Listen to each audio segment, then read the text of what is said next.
하나님의 말씀은 열왕기 상 18장 20절부터 24절입니다. 열왕기 상 18장 20절로부터 24절 말씀을 교독하도록 하겠습니다. 아합이 이에 이스라엘의 모든 자손에게로 사람을 보내 선지자들을 갈멜 산으로 모으니라. 엘리야가 모든 백성에게 가까이 나아가 이르되 너희가 어느 때까지 둘 사이에서 머뭇머뭇하려느냐.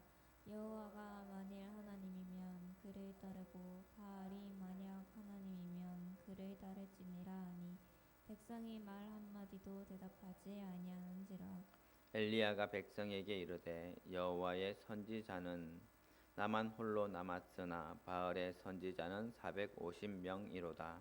그런즉 송아지 둘을 우리에게 가져오게 하고 그들은 송아지 한 마리를 택하여 각을 떠서 나무 위에 놓고 불은 붙이지 말며 나도 송아지 한 마리를 잡아 나무 위에 놓고 불을 붙이지 않고. 같이 읽겠습니다. 너희는 너희 신의 이름을 부르라. 나는 여호와의 이름을 부르리니 이에 불로 응답하는 신 그가 하나님이니라. 백성이 다 대답하되 그 말이 옳도다 하니라. 아멘. 오늘 설교 말씀의 제목을 같이 한번 읽어보겠습니다. 중간이 없으신 하나님. 한 번 더 크게 읽으시겠습니다. 중간이 없으신 하나님. 동의가 전역한 지가 벌써 6개월이 되어진 것 같아요. 시간 참 빠른 것 같습니다. 군대 갈 때가 엊그저께 같은데 벌써 전역을 하고 또 새로운 또 신학기를 또 시작하고 있는데, 동의가 처음 군대 갈 때에 사실은 표현을 많이 하지 않았지만 내심 걱정이 많이 되어졌었어요. 왜냐하면 제가 군 생활을 조금 힘들게 했었기 때문인 것 같아요. 군대 가니까 생각지 못한 그런 어떤 힘든 일이 많이 있어서 좀 그런 걱정들이 많이 있었어요. 그러다 보니까 이런저런 조언들을 이렇게 빙자한 잔소리들을 많이 하게 되어졌죠. 근데 그 중에 많이 동의한테 이야기했던 것이 뭐냐면, 군대는 너무 잘해서도 안 되고 너무 못해서도 안 돼. 튀면 안 돼. 우리나라 속담에 모난돌이 정 맞는다라는 말이 있어. 그러니까 늘 튀지 않도록 조심하고 중간만 해라고. 아빠 때는 훈련 받다가 선착순하면 이렇게 뛰어갔다고 와서 가장 빨리 오면 전우를 버리고 왔다고 얼차례를 받고, 너무 늦게 왔다고 얼차례를 받았다고. 그러니까 눈치껏 중간만 하면 군 생활은 그래도 편안하게 할 수가 있다. 그래도 조금 안정되게 할 수가 있다라는 그런 어떤 조언들을 많이 했던 것 같아요. 그런데 사실 우리 동희는요, 눈치가 별로 없어요. 그리고 요령이 좀 별로 없는 친구예요. 그래서 시키면 시키는 대로 그렇게 하는 친구다 보니까 군대에서도 가니까 그냥 시키는 대로 한 것 같아요. 어느 날 군대에서 이제 시키다 하니까 나름대로 그래도 군대에 인정도 받고, 그래도 또 상도 받고 그렇다는 거예요. 잘했다라고 했는데 갑자기 배정을 받는데 자기 동기들과는 저는요 딴판인 아주 특이한 곳으로 배정을 받았어요. 알고 봤더니 동희가 성실하게 열심히 군 생활도 잘하고 열심히 하니까 그 부대의 여단장이 눈여겨 보았던 것 같아요. 그래서 자기네 부대에 군종병으로 오면 좋겠다고. 그래서 픽해서 자기의 군종으로 삼았던 거지요. 그런데 자기가 욕심이 있으니까, 그러면 이 친구를 데려가서 잘 하면 되겠다 하면 좋은 곳으로 가야 되잖아요. 근데 사실 그곳이 그 군대에 목사님이 안 계시는 그런 교회였던 것 같아요. 목사님이 외부에서 오셔가지고 주일에만 예배를 인도하시고 하는 그런 교회예요. 사실 그런 교회는 원래 동의가 군종병으로 이렇게 신청을 했기 때문에 그런 어떤 군목사님이 밑에서 이제 전도사님처럼 이렇게 사역을 하면 되거든요. 그래서 주중에도 교회 일들을 위주로 하면 되는데, 군 목사님이 안 계신 그런 부대는 군종병이라고 하더라도 행정도 다 해야 되고 내무반 생활도 다 해야 되고 훈련도 다 해야 되고, 그리고 주일에 가서 또 주일 또 예배를 드려야 하고 그 일을 해야 되는 거죠. 업무가 이중으로 늘어나는 거예요. 일이 더 많아졌다라는 거죠. 그래서 보통은 이제 사병들은 토요일에서 금요일 오후부터 이제 쉬는 시간인데, 어? 이 동해는 그때부터 주일 사역을 준비하고 해야 되니까 쉴 시간이 없는 거죠. 그럼 월요일부터 다시 또 일과생활, 훈련을 또 계속 또 해야 되는 그런 일들을 하게 되어졌던 것 같아요. 처음에는 이 친구가 이거 중간이 없어 중간만 하지 왜 그렇게 열심히 해가지고 그렇게 또 어려운 일들을 자주 했나라는 생각도 들었지만 시간이 지날수록 하나님께서 이 친구를 그곳으로 인도하셨구나라는 생각을 하게 되어졌어요. 동의가 말년에는 웬만한 동의 또래에서 경험하지 못하는 교회 리모델링도 경험하게 되어졌어요. 사실 교회 리모델링을 하면 굉장히 힘들거든요. 교회를 전체적인 어떤 부분들을 이렇게 재건축하는 것에 대한 부분들을 일일이 관여하고 세팅하고 그런 부분들을 배치하고 하는 그 일들이 웬만한 부교육자들을 사실 경험하기 어려운 부분들이기도 합니다. 근데 그런 일들도 경험하게 하셔서 동의가 앞으로 사역하는 일에 그 일들의 큰 어떤 경험으로도 삼게 하신 것도 하나님의 은혜인 것 같아요. 그래서 지나고 나니까 동의가 그 일들 통해서 오히려 중간만 하면 되지 하고 요령 피우는 것이 아니라 최선을 다해서 성실하게 했던 그 모습들로 인해서 동의가 군 생활을 안전하게 또 제대했던 것 같고, 그리고 또 하나님께서 지금까지 선한 길로 인도해 주신 걸로 또 여겨집니다. 앞으로도 아마 이 일들이 동의에게는 큰 어떤 은혜가 되어지고 하나님께서 기쁨이 되어졌기 때문에 좋은 곳으로 갚아 주실 것이라고 생각이 되어집니다. 우리 사회는요, 중간만 가라는 말이 있습니다. 너무 튀지도 말고 너무 뒤처지지도 말고 중간에 섞여 있는 것이 가장 안전하고 지혜로운 처세술이라는 뜻이지요. 하지만 여러분, 세상에서는 통할지 모르는 이 처세술이 신앙의 세계에서는 가장 위험한 독약이 된다는 사실을 알고 있으십니까? 2차 세계대전 당시에 어느 적경 지역에 농부가 있었어요. 그 농부가 이 전쟁의 포화 속에서 어떻게 하면 살아남을까라는 고민을 했었어요. 그래서 이 농부가 한 가지 깨를 내었는데, 상의는 연합군의 군복을 입고 그리고 하의는 독일군의 군복을 입었어요. 그래서 누가 오든지 아군처럼 보이려고 했던 그런 것이죠. 그런데 결과가 어떻게 됐을까요? 이 농부는 양쪽 연합군으로부터 그리고 독일군으로부터 모두 사격을 받아서 죽었다라는 거예요. 왜냐하면 연합군에게는 하체가 적이었고 독일군에게 있어서는 상체가 적이었기 때문입니다. 이 농부의 모습이 오늘날 우리 그리스도인의 모습은 아닌가 생각해 보아야 합니다. 주일에는 거룩한 성도의 옷을 입고 평일에는 세상의 사람들의 옷을 입은 채 영적 회색 지대를 서성이고 있지는 않는지요. 오늘 본문의 엘리야는 바로 그 중간지대를 박차고 나오라고 외치고 있습니다. 왜냐하면 우리가 믿는 하나님은 결코 중간을 허용하지 않으시는 분이시기 때문입니다. 오늘 본문을 깊이 이해하기 위해서는 당시 이스라엘의 영적, 정치적 배경을 살펴보아야 합니다. 이 사건이 일어난 때는요, 북이스라엘의 가장 악한 왕이었던 아합 왕 때 일어났던 사건입니다. 아합 왕은 시돈의 공주 이세벨과 정략 결혼을 했는데, 그녀가 이 이스라엘로 시집 올 때에 그냥 몸만 온 것이 아니라 시돈의 신인 바알과 아세라 신들을 들고 들어왔어요. 이로 인해서 이스라엘 백성들이 바알 신을 섬기고 아세라 신을 섬기는 우상 숭배의 죄를 저질렀지요. 하나님께서는 엘리야를 통해서 3년 6개월 동안 비를 내리지 않는 심판을 내리셨습니다. 농경사회에서 비가 오지 않는다는 것은 경제적 파탄을 의미하지요. 경제적으로 가난해졌다라는 거예요. 궁핍해졌다라는 거지요.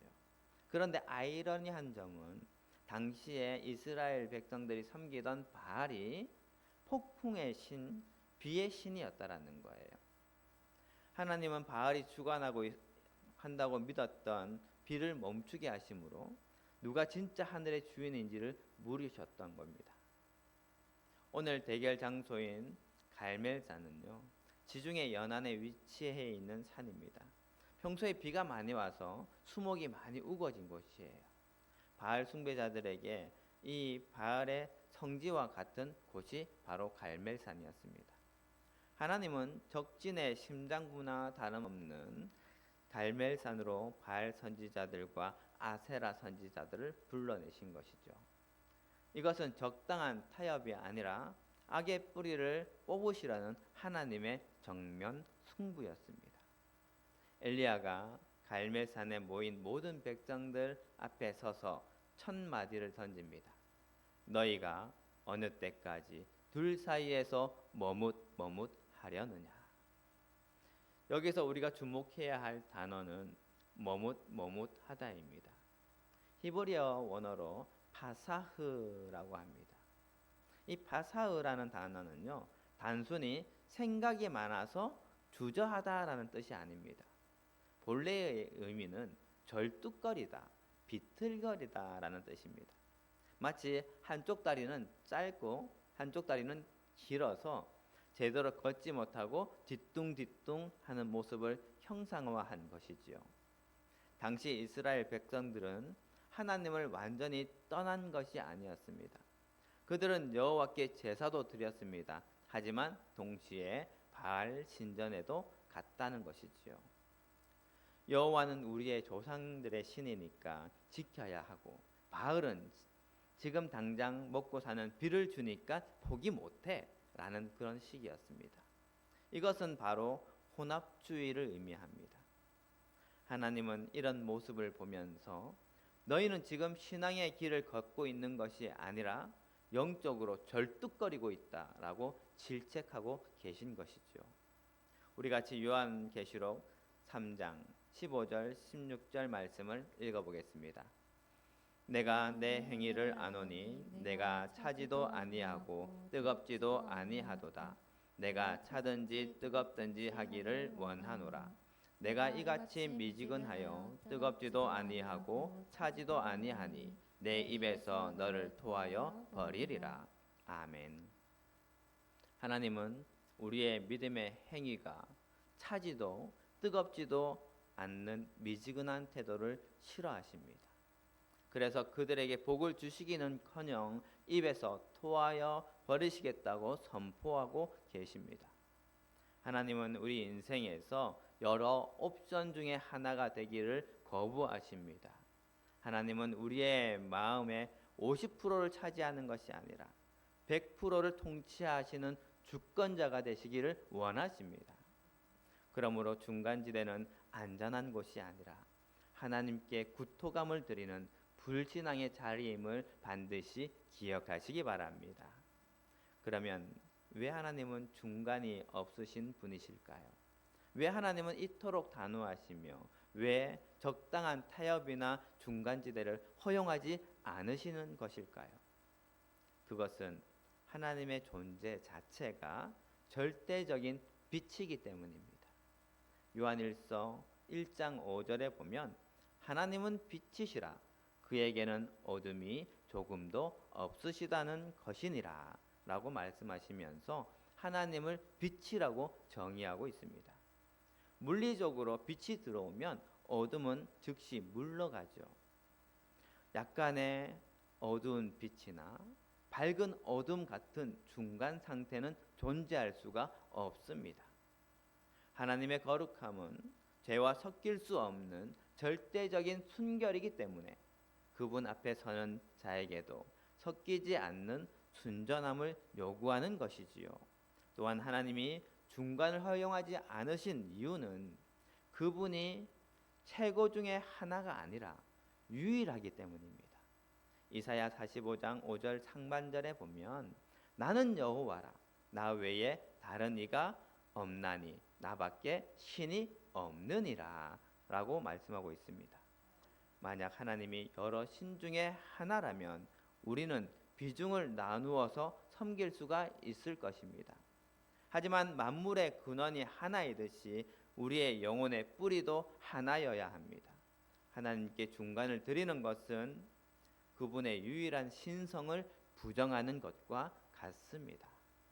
그런데 중간이 없으신 하나님이 택하신 이스라엘 백성들은 중간을 택하며 하나님과 바알과 아세라를 겸하여 섬기고 있는 것이지요. 그래서 엘리야는 이스라엘 백성들을 향하여 너희가 어느 때까지 둘 사이에서 머뭇하려느냐라고 일침을 놓습니다. 그런데 이스라엘 백성들은 어떻게 반응하죠? 백성이 말 한마디도 대답하지 아니하는지라. 이 짧은 문장 안에 이스라엘의 영적 파산 상태가 고스란히 담겨져 있지요. 그들은 왜 침묵했을까요? 두 가지 이유 때문입니다. 첫 번째는 책임지기 싫었기 때문입니다. 어느 한편을 선택한다는 것은 다른 한편을 버려야 한다는 뜻이지요. 바알을 버리자니 당장에 비가 안 올까 봐 두렵고 하나님을 버리자니 천벌을 받을까 봐 무섭습니다. 그래서 침묵이라는 방패 뒤에 숨은 것이지요. 둘째는 계산기를 두드리고 있었기 때문입니다. 그들은 누가 이기나 지켜보고 있었습니다.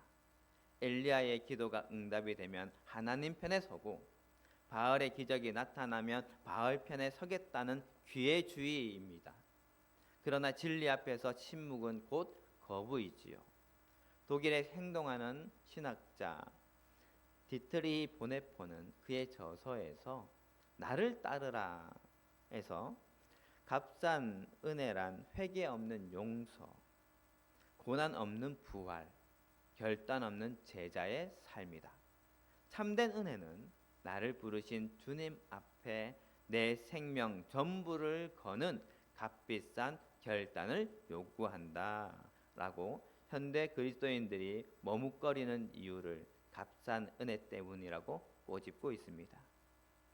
우리가 갈멜산 백성들처럼 침묵하는 이유는 대가 없는 은혜만을 원하기 때문이지요. 하지만 하나님은요, 우리에게 적당한 종교 생활을 요구하시는 분이 아니십니다. 하나님은 우리에게 전부를 주셨고 이제 우리에게 전부를 요구하십니다. 중간지대의 비겁한 침묵은 결코 우리를 구원으로 인도하지 못한다는 것입니다. 우리 같이 마태복음 12장 30절 말씀을 읽어보겠습니다. 나와 함께 아니하는 자는 나를 반대하는 자요 나와 함께 모으지 아니하는 자는 해치는 자니라. 아멘. 하나님은 방관자를 제자로 부르시지 않으십니다. 그래서 중간지대에서 간을 보는 신앙에는 하나님의 역사가 나타나지 않는 것이지요. 하나님은 우리가 승패를 다 보고 나서 손을 드는 것이 아니라 승패가 결정되어지기 전에 오직 믿음으로 하나님 편에 서는 것을 의로 여기시는 분이심을 믿으시기 바랍니다. 엘리야는 이제 대결의 조건을 제시합니다. 24절에 불로 응답하는 신 그가 하나님이니라 라고 선포하고 있습니다. 여기서 우리는 엘리야의 전부를 거는 신앙을 보아야 합니다. 엘리야는 바알 선지자 450명, 아세라 선지자 400명, 도합 850명이라는 압도적인 숫자와 홀로 싸워야 했습니다. 인간적으로 보면 미친 짓이지요. 하지만 그는 하나님께 모든 것을 걸었습니다. 나중에 엘리야가 어떻게 합니까? 제단 주변에 도랑을 파고 물 12통이나 붓습니다. 불이 붙을 가능성을 인간의 눈으로는 0.1%도 남겨놓지 않았다는 것이죠. 이것은 엘리야의 배수의 진입니다. 하나님, 주님이 응답하지 않으시면 저는 여기서 죽습니다 라는 고백이었던 것입니다.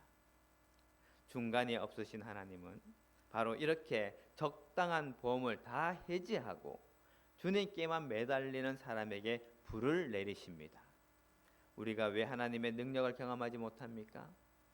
하나님이 안 도와주셔도 살 수 있는 세상의 보험을 너무 많이 들고 있기 때문입니다. 하나님은 계산적인 자에게는 인색하시지만 전심으로 매달리는 자에게는 최고의 것으로 부어주시는 것입니다.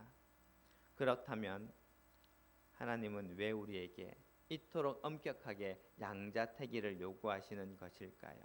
우리를 피곤하게 하려고 하시는 것일까요? 아닙니다. 여기는 우리를 향한 지독한 사랑과 보호의 목적이 있습니다. 먼저 중간지대는 사단이 우리를 무너뜨리려고 하는 사냥터이기 때문입니다. 이스라엘 백성이 머뭇거렸던 그 둘 사이는 안전한 중립국이 아니었습니다. 사단은 우리가 완전히 하나님을 떠나게 하는 것보다 하나님과 세상을 겸하게 섬기게 함으로써 우리의 영혼을 서서히 무너뜨리고 무력화시키려고 하고 있습니다. 그렇게 중간에 서 있는 신앙은 하나님의 도우심을 받지도 못하고 세상의 즐거움도 온전히 누리지 못하는 가장 비참한 상태가 되어집니다. 하나님은 우리가 그 비참함 속에 방치되는 것을 보실 수가 없기에 우리를 안전한 당신의 품으로 끌어당기시는 것입니다. 또한 하나님은 우리의 전인격적인 사랑을 나누기를 원하셨습니다. 사랑의 속성을 한번 생각해 보시기 바랍니다. 남편이 아내에게 나는 당신을 50%만 사랑해. 나머지 50%는 다른 여자를 사랑할게. 라고 한다면 그것은 사랑이라고 부를 수가 있을까요? 그것은 모욕이지요. 하나님이 우리에게 전부를 요구하시는 것은 하나님이 당신께서 이미 우리에게 당신의 전부를 우리에게 주셨기 때문입니다. 하나님은 우리와 적당하게 거래하는 것을 원하시는 것이 아니라 전부를 주고받는 뜨거운 사랑의 관계를 맺기를 원하신다는 사실을 잊지 마시기 바랍니다.